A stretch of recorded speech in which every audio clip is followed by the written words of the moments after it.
No próximo domingo, dia 5 de junho, os portugueses vão votar novamente em eleições antecipadas legislativas 2011. Está na altura, acho eu, que é o momento indicado para as pessoas que vão ver este vídeo perceberem o julgamento que eu faço do engenheiro José Sócrates a nível do seu mandato nos últimos anos, nesta última meia dúzia de anos, nestes governos que ele esteve, nestes dois últimos governos que ele esteve a presidir.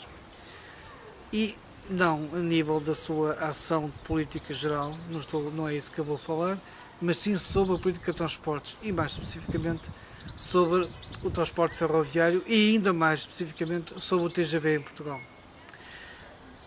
As pessoas, mesmo que não sejam, eu não tenho, como já disse, isso está nos estatutos da Luís Ferro, não tenho cor partidária, nunca tive, não tenho, nem nunca terei.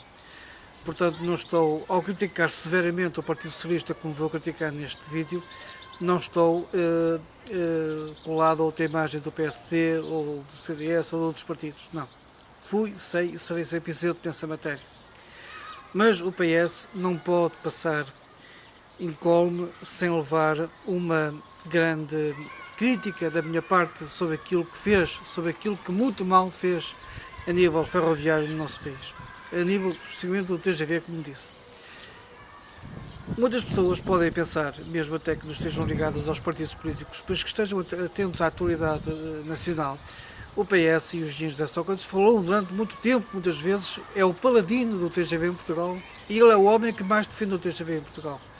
Mas para mim, na minha opinião, foi o homem que mais pior cabo, pior comportamento teve, deu cabo deste projeto, que podia ser um projeto magnífico e bem, se fosse bem pensado, que não foi, se fosse bem estruturado e programado, que também não aconteceu isso, podíamos ter hoje comboios TGV a circular em Portugal e não temos, tudo devido mas isso, os partidos todos que foram governo em Portugal, seja PS, seja PSD, CDS, tiveram culpa do cartão. As pessoas podem não se lembrar, mas eu vou lembrar isto. No consulado do engenheiro Guterres, o engenheiro Sócrates, como ministro, está lá a sua assinatura no decreto-lei que queria a RAV. A RAV foi um dos piores exemplos de má política ferroviária.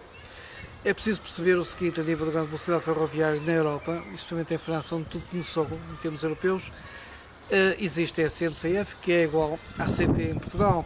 E existe a gestora da Infra, há uns anos também, poucos, que é a RFF. É ela que hoje constrói as linhas de grande velocidade. Ao princípio, a primeira linha, a linha grande vitesse Paris-Sudeste, foi construída pela SNCF.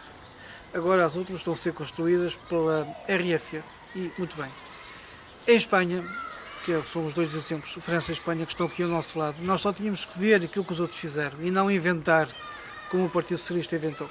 Mas em relação à Espanha, temos a Renfe, que é a mesma coisa que CP em Portugal, e temos a ADIF, que é a mesma coisa que Renfe. Portanto, é ela que também constrói as linhas de alta velocidade em Espanha. E nós em Portugal também temos duas empresas. Temos a CP, que explora os comboios e que deve explorar os TGV no futuro, e, em Portugal, e temos a Renfe, que deve ser a empresa que deve construir e gerir toda a rede ferroviária nacional, seja ela convencional ou seja ela para comboios de grande velocidade, as linhas de grande velocidade. Portanto, nós não tínhamos nada, o engenheiro Sócrates e o engenheiro Guterres não tinham nada que criar a RAV. Foi um erro gravíssimo de que eu já muitas vezes falei e comentei.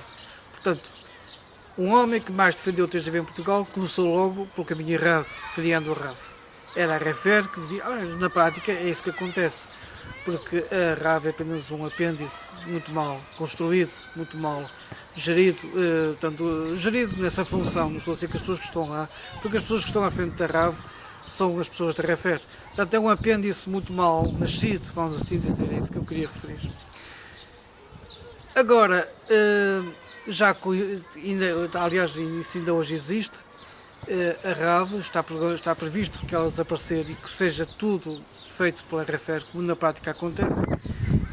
Depois disso tudo, tivemos muitos anos de discussão em que o engenheiro Guterres ao princípio e também agora o engenheiro Sócrates e também os outros partidos andámos anos e anos a dizer que era o ter deitado, que era o ter para cima, que era o ter não sei o quê. Ou seja, enquanto que os outros decidiram, não, nós vamos fazer uma rede, começa aqui, passa por ali, serve ali e vai ali. Nós não. Vamos fazer por aqui, depois vamos por aqui, depois... Quer dizer, perdemos anos e anos e anos isto.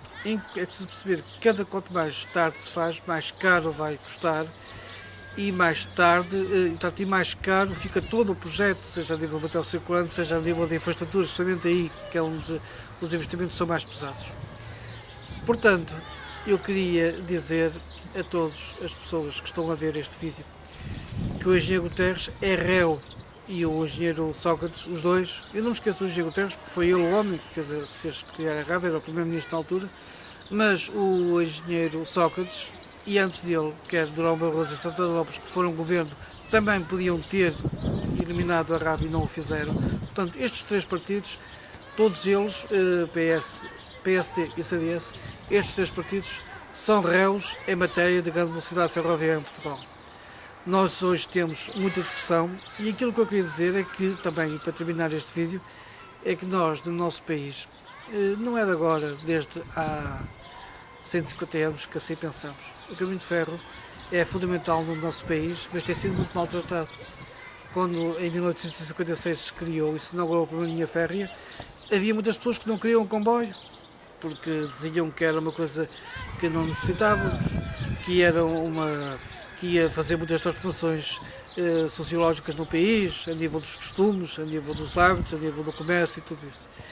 E agora, nos finais do século XX, quando a CP, ainda era só a CP nessa altura, se fecharam muitas linhas em Trás-os-Montes, na zona da Estrela de Évora e por aí fora, muitas populações choraram pela perda do comboio. E nós hoje estamos a tratar muito mal o comboio a nível da grande velocidade ferroviária. E eu já disse isto, já há algum tempo, nós em Portugal não merecemos, especialmente os políticos portugueses, não merecemos ter o TGV em Portugal, porque muito o maltratamos.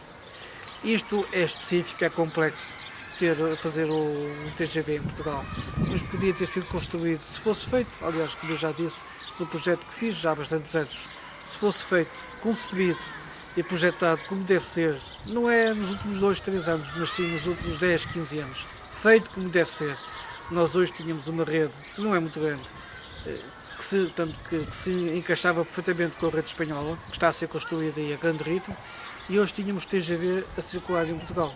Não como um novo rico, nem um novo luxo, mas sim como um transporte normal, de futuro, que nos ia trazer e que trará no futuro mais valias. Portanto, estamos em 2011, maio de 2011, não temos 1 km de via assentada, não temos nada ainda nessa matéria no terreno implantado, temos muita discussão, temos agora que escolher um governo novo. Eu espero e faço votos é que quem vier agora a seguir consiga corrigir estes erros gravíssimos que nós cometemos a nível do projeto do